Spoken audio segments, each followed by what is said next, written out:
할렐루야. 오늘도 은혜의 자리에 나오신 여러분을 주님의 이름으로 환영합니다. 옆에 계신 분들과 반가운 모습으로 인사하도록 하겠습니다. 당신은 하나님 나라의 보물입니다. 여러분은 하나님 나라의 보물입니다. 할렐루야. 귀한 보물, 나의 가치를 정말로 깨달을 수 있는 삶이 되시길 바랍니다. 나는 아무것도 아니야. 아니에요. 하나님의 형상과 모양대로 창조된 하나님의 거룩한 피조물입니다. 우리에게는 하나님의 형상과 모양이 있습니다. 그래서 사람이 귀중한 존재가 되고 하나님 나라의 보물 같은 모습으로 쓰임받습니다. 성경의 족보를 보면 이름만 나오는 사람들이 참 많죠. 그럴 때에 우리가 성경을 쭉 읽다 보면 이 사람들 발음하기가 참 힘들어요. 어떤 사람 이름 하는 게 참 어려워요. 그래서 이 사람들을 좀 빼놓으면 쉽겠다라는 그런 생각을 합니다. 그러나 하나님은 그렇게 발음하기 힘든 사람마저도 때로는 우리가 볼 때는 있으나 없으나 하는 사람 같은 사람일지라도 하나님은 그들의 이름을 다 기록하고 계시다는 겁니다. 이 사람들 한 사람 한 사람을 통하여서 놀라운 구원에 따라합니다. 디딤돌이 베고 있습니다. 석사천에 가보면 디딤돌들이 있습니다. 그래서 냇가를 한 칸 한 칸 한 칸 하면서 건너가게 해놨습니다. 만약에 그 디딤돌 하나만 빠져버리잖아요. 이게 애매해집니다. 뛰어넘자니 좀 힘들고 안 뛰어넘자니 이걸 건널 수도 없고, 그래서 디딤돌 하나만 빠져버려도 사람들이 건너기가 너무 어려워요. 마찬가지로 하나님께서는 한 사람 한 사람 한 영을 통하여서 소중하게 만드셨고 그 사람들을 통하여서 하나님의 구원의 계보는 이어지고 있다는 겁니다. 혹시 신앙생활하면서 이런 마음 들지 않습니까? 나 하나쯤 없어도 되겠지. 나는 있으나 없으나 하는 존재야. 아니라는 겁니다. 자, 생각해 보세요. 우리나라에 가끔 가다가 건물 붕괴 사고가 일어납니다. 이 건물 붕괴 사고의 원인점을 보니까 뭐냐면 설계도대로 시공하지 않은 거예요. 자재를 다 넣어야 하는데 하나씩 빼먹은 거예요. 왜? 공사비를 낮추려고. 그 조금씩 빼가지고 공사비를 조금 줄여보려고 하다 보니까 건물에 들어갈 부분이 들어가지 않는 거예요. 멀쩡해 보이죠? 그럼 어느 순간에 그것 때문에 이 건물이 이상해져요. 별거 아닌 것 같지만 하나의 이 자재가 빠지다 보니까 건물 자체가 나중에는 어떠한 충격이나 어떠한 문제로 해서 붕괴를 하고 있다는 겁니다. 여러분, 나 자신이 별거 아니라고요? 아닙니다. 하나님은 여러분 한 사람 한 사람을 하나님의 나라의 거룩한 기둥으로 삼고 계시다는 겁니다. 옆 사람 있으면요, 손을 꽉 잡으시면서 이런 고백을 하셨으면 좋겠습니다. 당신은 없어서는 안 될 소중한 사람입니다. 손 한번 꽉 잡아주시면서요, 여러분은 없어서는 안 될 정말로 소중한 사람입니다. 할렐루야. 오늘은 성경의 인물 6번째 말씀을 보려고 합니다. 6번째 인물 누구냐? 셋입니다. 셋, 같이 읽습니다. 예배의 계보를 잇는 사람. 예배의 계보를 잇는 사람 셋입니다. 설교를 준비하면서 힘들었습니다. 2절밖에 안 돼요. 셋이라는 사람을 보니까 2절밖에 안 돼요. 그래서 제 생각에 셋은 빼야겠다. 셋 다음에 뭐가 있죠? 할렐루야. 그러니까 다음으로 넘어가면 되겠다. 그래서 셋, 이 사람은 그래 있으나 없으나 뭐 그럴 수도 있겠지 해서 빼려고 했는데 셋이라는 인물이 제 마음속에 계속 남는 거예요. 그러면서 이 2절의 말씀을 가지고 어떻게 말씀을 전할까?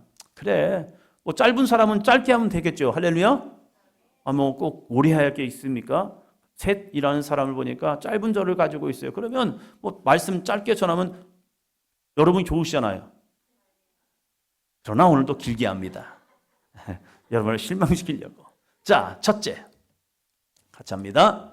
하나님은 아벨 대신에 셋을 준비하셨습니다. 에덴에서 쫓겨난 아담 가정에 큰 변화, 축복의 변화는 무엇입니까? 바로 자녀를 출산하는 겁니다.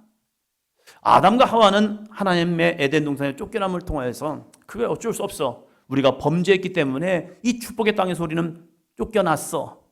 쫓겨난 것과 버림받은 것은 다릅니다. 가끔 저희 아내가 이 3남매가 싸우다 보니까 집 나가! 했어요. 나가! 한 거예요. 그러니까 애들이 내복바람으로 쫓겨났어요. 쫓겨났지만 애들이 버림받은 겁니까? 그러고 집 앞에서 목사님들 사택이 8채가 있거든요. 아이들 밖에 나와서 우리들이 퇴근하는데 오니까 밖에 나와 있는 애들 우리 애들인 거예요. 내복바람으로 쫓겨나서. 그래가지고 거기서 어슬렁거려요. 그래서 물어봤죠. 근데 애들은 쫓겨나도 행복해요. 거기서 막 즐겁게 자기들끼리 놀고 있는 거예요. 그래서 야, 니네 왜 여기 있냐 했더니 엄마가 나가라겠다고. 야, 나가란다고 나와냐? 죄송합니다 해야지. 아니래요. 자기들은 즐겁대요. 그러면서 막 즐겁게 노는 거예요. 그래서 야, 따라와 하면서 또 데리고 들어갔죠. 쫓겨났다고 해서 버림받는 거 아니에요. 우리가 잘 생각해야 합니다. 주님이 우리를 때리시지만, 죄로 인해서 때리시지만 우리를 버린 것이 아니에요. 하나님께서 우리를 때리시는 이유는 돌이켜 회개하여 돌아오라고 우리를 때리신다는 겁니다. 고난은 하나님이 버린 게 아니에요. 고난을 통하여서 우리는 하나님께 돌아오면 됩니다. 에덴 동산에서 쫓겨났지만 하나님은 그들을 버리지 않으셨습니다. 그들의 가정 속에 또 다른 소망을 주셨습니다. 그게 무엇입니까? 자녀의 출산이었습니다. 아담과 하와는 그걸 알았습니다. 하나님께서 우리를 버린 게 아니야. 우리에게 다시금 소망을 주었어 해서 가인을 낳았죠. 가인 정말로 좋은 이름이에요. 여호와로 말미암아 등남하였다. 하나님께서 우리에게 자녀를 낳게 하셨어요. 모든 주권이 하나님께 있습니다. 그러면서 이 가인을 볼 때마다 하나님의 사랑을 다시금 그들의 마음속에 되새김질하는 거예요. 하나님이 우리를 버리지 않았어. 하나님이 우리를 돌보셨어. 하나님이 우리로 말미암아서 여호와로 말미암아서 우리가 이런 자녀를 낳았어. 이 가인을 볼 때마다 하나님의 은혜가 너무 감사한 거예요. 그러면서 가인을 키웠단 말이에요. 그런데 이 가인이 동생 아벨을 죽이는 이 참혹한 슬픔이 찾아왔습니다. 아담과 하와의 가정 속에 이제는 평안하게 안전하게 하나님을 예배하며, 왜요? 우리만 예배하는 것이 아니라 이 자녀들도 보니까 하나님을 잘 예배하는 거예요. 얼마나 부모 마음에 기쁠까요? 자녀들이 신앙생활 잘하는 모습을 보면요, 부모가 얼마나 기쁜데요. 그런데 자녀들이 신앙생활 잘 못하는 모습을 보면요, 속 터져요. 그렇다고 뭐라고 하자니 이것이 더 엇나갈 것 같고, 가만히 두자니 속은 더 상하고, 그래서 이것을 어떻게 할까? 그런데 가인과 아벨을 보니까 하나님을 예배하러 간대요. 얼마나 좋았을까? 얼마나 기뻤을까? 그런데 이 가인이 예배가 끝나고 나서 어느 날 보니까 동생을 죽이고 난 거예요. 이러한 슬픔이 왔습니다. 그럴 때에 아담과 하와가 어떤 마음이 들었을까? 아벨은 죽어서 사라져버렸고, 이 가인은 동생을 죽인 그 죄악감에 빠져서 유리하는 자, 방황하는 자가 되어버린 겁니다. 하루아침에 두 아들 잃어버린 겁니다. 그러면 아담과 하와의 집안에는 자녀들 다 잃어버리게 되었잖아요. 그런 상실감에 있던 이 아담과 하와의 가정 속에 하나님은 또다시 불을 밝혀주십니다. 어떤 불을 밝혀주십니까? 하나님은 아담의 가정 속에 다시금 예배의 등불이 꺼지지 않도록 한 생명을 주셨다는 겁니다. 이 생명은 그냥 너는 이 계보를 이어가, 이게 아니라요, 하나님이 이 아들을 주신 이유가 뭐냐면 예배 등불을 끄지 말라고요. 대한수도원에 가면요, 철원에 있는 대한수도원에 가면 이 예배당에 기도의 불을 끄지 말라고 이러한 문구가 있습니다. 한국교회가 일어난 것은요, 기도의 불씨를 끄지 않았기 때문입니다. 놀라운 은혜는 뭐냐면요, 새벽기도 미국 교회는 안 합니다. 한인교회는 해요. 그러나 미국 교회는 잘 안 해요. 새벽 기도는 누가 하느냐? 매일 기도는 누가 하느냐? 보면요, 사제들만 하는 거예요. 그리스를 갔을 때 놀라운 것은요, 이 사람들은 수도원에 모여서 새벽에 열심히 예배하더라고요. 시간 예배하더라고요. 그런데 놀라운 것은요, 성도들은 예배가 끝나버렸어요. 주일날만 예배하든지 아니면 성전이 있는데 그 성전을 그저 내가 가고 싶을 때 가서 예배하는 거예요. 큰 도시에 대성당이 있어요. 제가 생각해 봤습니다. 아니, 이렇게 많은 인구가 사는 도시에 대성당 하나만 있다? 그러면 그 사람들이 다 나는 기독교인이에요 라고 해서 주일날 교회를 오면 그 교회는 어떻게 될까? 미어 터질 것 같아요. 그런데 예배 인원이 얼마 되지 않아요. 왜? 예배를 상실했기 때문에 그래요. 믿음의 사람은 예배를 날마다 회복해야 합니다. 자, 질문. 예배는 언제 드리는 거죠? 임미숙 권사님, 예배는 언제 드리는 거죠? 매일이죠. 우리가 착각하는 게 예배를 주일날만 드린다는 착각이에요. 아니에요. 성경은 그렇게 말하고 있지 않습니다. 매일같이 드리는 예배가 돼야 하는 겁니다. 그래서 일용할 양식이 되는 거예요. 우리에게 육신의 일용할 양식만 먹는 것이 아니라 영적인 일용할 양식이 되어서 성경에 보니까 매일 하나님께 제사를 드립니다. 이스라엘 백성들은 그것을 상번제라고 말합니다. 그것도 하루에 2번씩이요. 아침과 저녁에. 그런데 사단은 우리에게 예배는 주일날만 드리는 거야, 안식일에만 드리는 거야. 아니에요. 매일의 삶 속에서 우리는 하나님을 예배하는 자가 되어야 합니다. 그런데 가인이 아벨을 죽임을 통해 예배가 끝난 것 같잖아요. 더 이상 예배를 드릴 수 있는 사람이 단절된 것 같잖아요. 아닙니다. 하나님이 하시면 이어집니다. 어떤 사람은 한국교회 소망이 없습니다라고 말합니다. 아닙니다. 하나님은 오늘도 믿음의 사람들을 통하여 역사하십니다. 우리가 영적으로 깨어있다면요, 하나님은 다시 우리에게 거룩한 부흥을 주실 줄로 믿습니다. 자, 4장 25절. 창세기 4장 25절.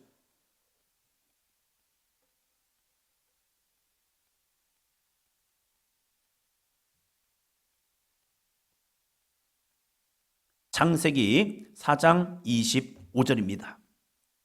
같이 읽도록 하겠습니다.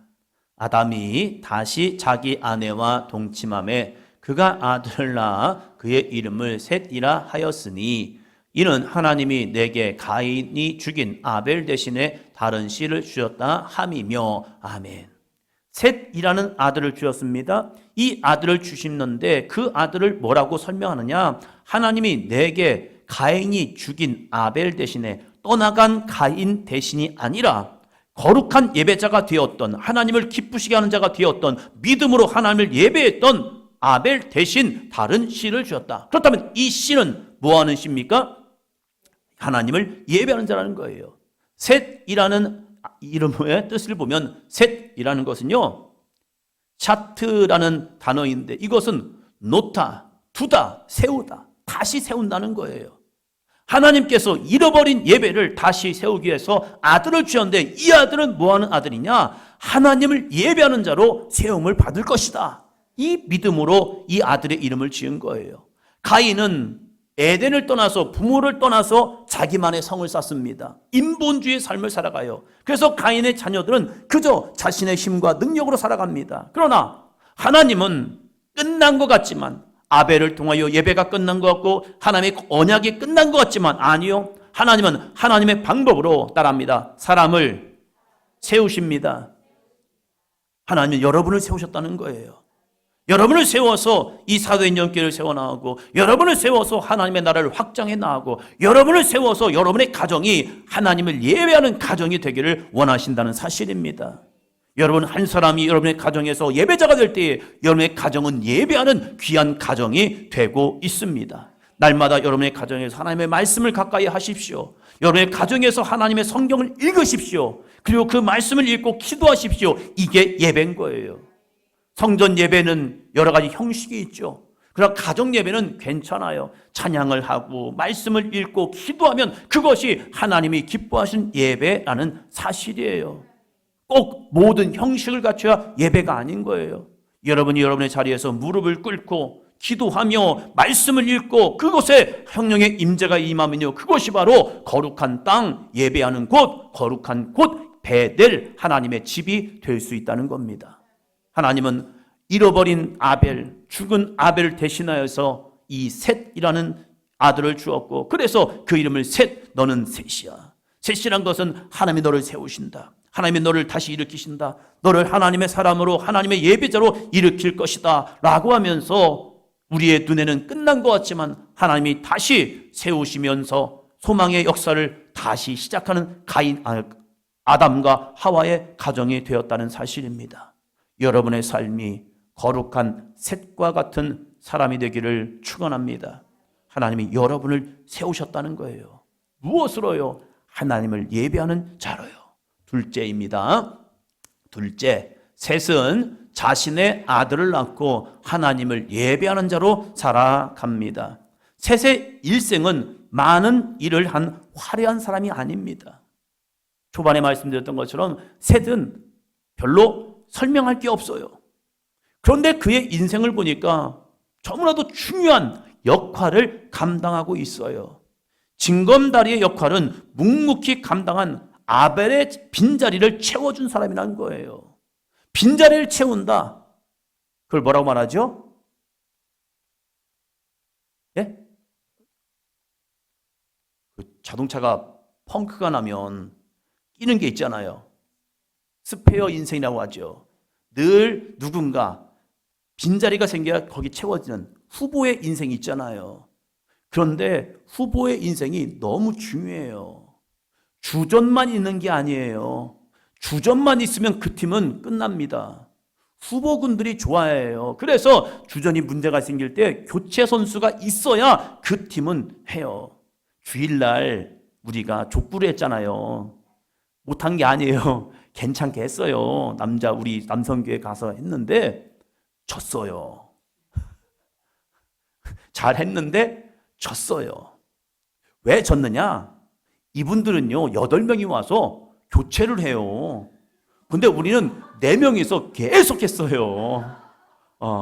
그러니까 점점점 힘이 빠지는 거예요. 네, 변은영 장로님이 얼마나 다리가 잘 올라가는데요. 그 다리로 탁 차면요 공이요 공격이 잘 돼요. 그런데 이것도 하다 보면요 지쳐요. 정우석 권사님이 얼마나 축구를 잘하는데요. 그런데 힘줄 하나가 문제가 되어가지고 잘 올라가지 않아요. 저도 처음에는 잘했어요. 근데 지치다 보니까 넘어지더라고요. 다리에 힘 풀려가지고요. 왜? 중요한 게 후보 선수가 없기 때문에 그래요. 후보 선수. 스페어 같은 인생인 것 같은 셋 같은 인생이지만 그가 있음을 통하여 하나님의 거룩한 예배자, 그 예배자의 계보를 오늘도 잇고 있다는 사실입니다. 오늘 우리들의 예배가, 오늘 여러분의 예배가, 여러분이 날마다 드리는 새벽 기도의 예배가 한국교회 영성을 아직도 이어가고 있다는 사실입니다. 오늘 내가 예배 자리에 섰을 때에 여러분의 예배의 삶을 통하여서 하나님의 거룩한 언약의 계보는 이어지고 있다는 사실이에요. 그래서 화려하지 않아요. 세대 인생을 보면 그렇게 놀라운 인생도 없어요. 가끔 가다가 어떤 집사님은 있는 듯 없는 듯 그렇게 하신대요. 그래서 어떤 때 보면요 뒤에 숨어 계셔가지고 보일락 말락 할 분도 있어요. 그러나 그 자리에 있는 모습, 그것이 셋과 같은 인생이지만 하나님을 예배할 때에 그 한 사람의 예배자를 통하여서 하나님은 오늘도 바라보고 계시다는 거예요. 그러면서 26절을 봅니다. 26절. 셋도 아들을 낳고 그의 이름을 에노스라 하였으며 그때의 사람들이 비로소 여호와의 이름을 불렀더라. 자식의 이름은 부모가 져줍니다. 그 아이의 형편과 상황, 처지, 여건을 보면서 자신의 자녀의 이름을 아버지가 때로는 어머니가 그 이름을 지어줍니다. 에노스라는 이름은 누가 진 거죠? 셋이라는 아버지가 져준 거예요. 셋이 아들을 낳았습니다. 근데 그 아들의 이름을 에노스라고 말합니다. 이 에노스라는 뜻을 보면요 이렇게 됩니다. 자, 같이 한번 읽습니다. 죽을 수밖에 없는 존재 또는 부서지기 쉬운 연약한 존재. 아들을 낳았습니다. 아들을 낳았는데 그 아이가 죽을 것 같은 거예요. 우리 옛날에도 그랬잖아요. 애를 낳으면 애가 보니까 숨 쉬는 것도 영 형편없고 이 아이를 어떻게 할 수 있는 게 아닌 거예요. 왜? 병원 데려갈 수 있는 상황과 형편이 없고 병원 자체가 없으니까. 그러니까 어떤 경우는 그냥 애를 낳는데 엄마의 품에 주지 아니하고 그냥 냉방에다가 애를 그냥 던져놓는 거. 왜? 조금 있으면 죽을 거니까. 그래서 아이를 그냥 찬 바닥에 그냥 쑥 놔요. 근데 이 아이가 거기서 죽지 아니하고 숨을 쉬다가 울기 시작하는 거예요. 그러니까 다시 엄마의 품으로 와서 엄마가 젖을 먹이니까 이 아이가 다시 살아납니다. 어쩌면 이 에노스 셋이 결혼을 해가지고 자녀를 낳는데 그 자녀를 보니까 애가 영 형편없는 거예요. 그래서 언제 죽을지 모르겠어요. 언제 부서질지 모르겠어요. 언제 그 호흡이 끝날지 모르겠어요. 그래서 그 아이를 보니까 그래도 조금씩 살아가는 거예요. 그래서 그 아버지가 그 아이를 보니까 야, 너는 에노스다. 죽을 수밖에 없는 존재고 부서질 수밖에 없는 존재다. 근데 그 아이의 이름을 치면서 셋이 무엇을 했느냐? 따라합니다. 여호와의 이름을 불렀다. 이 셋이 에노스를 낳고 나서 비로소 그때부터 여호와의 이름을 불렀다. 이게 무슨 말입니까? 내 연약한 아이, 죽을 수밖에 없는 존재, 부서지기 쉬운 이 아이를 보니까 이 아이를 생존하기 위해서 필요한 것은 내 힘도 아니고 내 능력도 아니고 하나님의 은혜일 뿐이라는 거예요. 하나님의 은혜가 있으면 이 아이는 생존하고 하나님의 은혜가 없으면 이 아이는 호흡을 멈출 수밖에 없는 거예요. 그래서 이 아이를 붙들고 날마다 하나님을 예배하기 시작하는 거예요. 하나님, 이 아이를 붙들어 주세요. 하나님, 이 아이의 생명을 지켜주세요. 하나님, 이 아이의 호흡을 지켜주세요.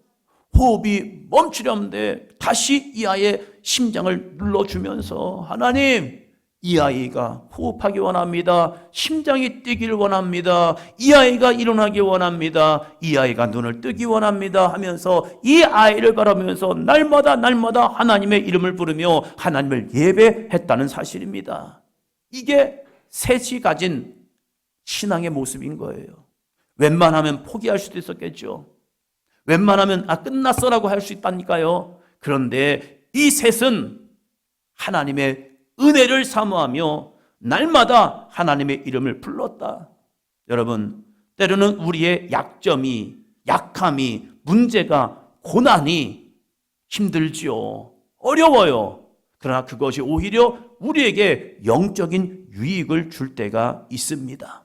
그것은 내가 비로소 약할 때에 간절히 하나님을 의지하기 때문입니다.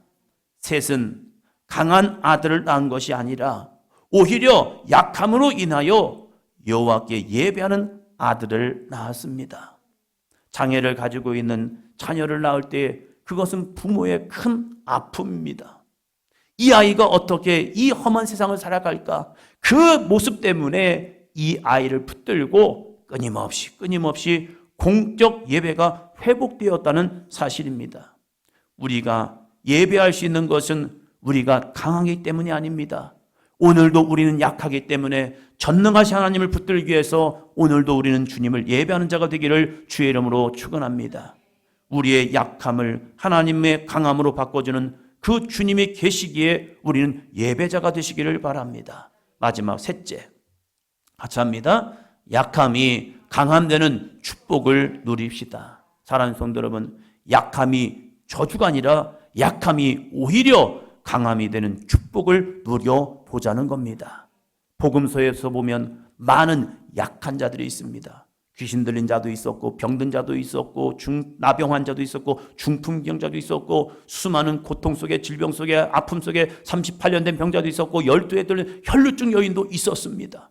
그러나 오히려 그 약함이 강하신 주님을 만나는 순간 그것을 통하여서 메시아 되신 예수 그리스도를 만나는 은혜를 경험하게 됩니다. 사랑하는 성도 여러분, 약한 것은 불편함을 줍니다. 그러나 그 불편함 속에 내가 하나님을 예배한다면, 내가 이 새처럼 여호와를 이름을 부른다면 하나님은 오늘도 우리를 통하여 거룩한 회복과 치유와 능력과 역사가 나타날 줄로 믿습니다. 그래서 사도 바울의 고백을 한번 보자는 거죠.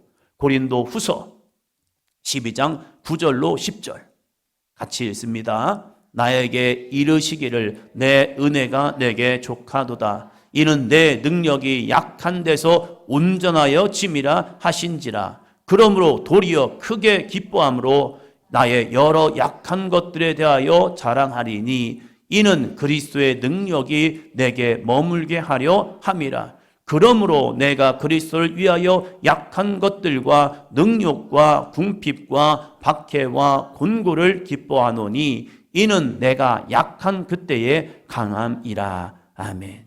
한나가 약했기 때문에 다른 사람은 명절에 이 잔치에 놀고 즐거워했지만 한나는 자신의 약함을 가지고 하나님께 기도할 때에 사무엘이라는 아들을 얻는 은혜를 경험하게 됩니다. 우리의 약함 때문에 하나님의 성전에 나와서 여호와의 이름을 부르시기를 축원합니다. 내 안에 있는 상처 때문에 성전에 올라와서 여호와의 이름을 불러 보십시오. 따라합니다. 하나님, 나를 붙들어 주세요. 하나님, 나에게 힘이 되어 주세요. 하나님, 나의 능력이 되어 주세요. 하나님, 나의 눈물을 닦아주세요. 할렐루야. 여러분의 약함을 가지고 주님 앞에 서시기를 바랍니다. 그 약함을 가지고 여호와 이름을 부르시기 바랍니다. 오히려 그것이 이 셋을 예배자로 만드는 은혜의 통로가 되었다는 사실입니다. 이제 나의 강함을 내려놓고 나의 에노스됨을 인정하며 주님께 더 가까이 나아가십시다. 여러분의 약함이 오히려 하나님과 더 가까워지는 거룩한 통로가 되고 주님의 역사를 이루는 축복의 문이 될 줄로 믿습니다. 저의 약함이 저를 하나님의 성전으로 올라오게 했습니다. 저의 외로움이 야간 자락습을 끝나고 그 밤에 하나님의 성전으로 올라가는 발걸음으로 만들었습니다. 친구 때문에 힘든 마음이, 때로는 친구들이 괴롭히는 것 때문에 힘든 마음이, 그것을 어떻게 할 수가 없기에 저를 성전으로 올라가는 거룩한 통로가 되었습니다. 저의 가정의 연약함이 그 문제를 가지고 여호와의 성전에 올라가서 여호와의 이름을 부르는 통로가 되었다는 거예요. 그러다 보니까 그 모든 것들은 저에게 불편함을 주었지만 오히려 하나님의 거룩한 성전을 향하여 그 밤에 올라가는 귀한 발걸음이 되었다는 사실입니다. 여러분의 약함이 여러분의 새벽을 깨우는 발걸음이 되시기를 축원합니다. 여러분의 부족함이, 여러분의 상처가, 여러분의 그 마음의 짓눌림이 오히려 거룩한 성전에 와서 주님을 찾을 때 나 약한 나로 강하게 하시는 주님의 은혜로 충만하기를 축원합니다. 찬양합니다.